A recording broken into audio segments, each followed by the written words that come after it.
الفنان محمد حسين النهارده في مطار القاهره الدولي حريص على استقبال صديقه الفنان ليس ابو جودة. عايزين نعرف سبب حرصك على انك تيجي النهارده تستقبل صديقك.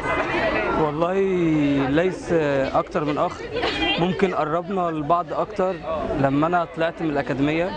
بعد ما رجعت تاني بعد ما ليس طلع علاقتنا زادت ببعض. ممكن انا في حاجات حصلت انا ما كنتش اتوقعها من ليس. هو دايما اول ما طلع يسال عني عكس ناس تانية كنت متوقع ده منهم.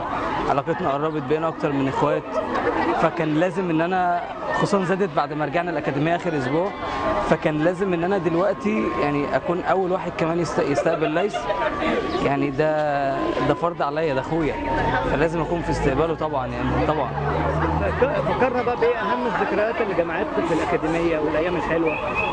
والله احسن وقت جمعني بليس كان اخر اسبوع، لان تقريبا احنا ما كناش بنسيب بعض ابدا يعني. ويعني اخر اسبوع ده احنا كنا رايحين عشان نهزر وننبسط، فكان كل حاجه طالعه من القلب يعني. كنا فرحانين جدا ويا ريتها الايام دي تعود تاني، واكيد ان شاء الله قريب يعني هيكون في اعمال تجمعنا كلنا تاني وباذن الله خير يعني. عاوزين نعرف جديدك الفني ايه، بتحضر ليه؟ ان شاء الله انا هبدا تسجيل اغنيتي الاسبوع الجاي. هتنزل في اخر شهر 2 في اخر الشهر ده.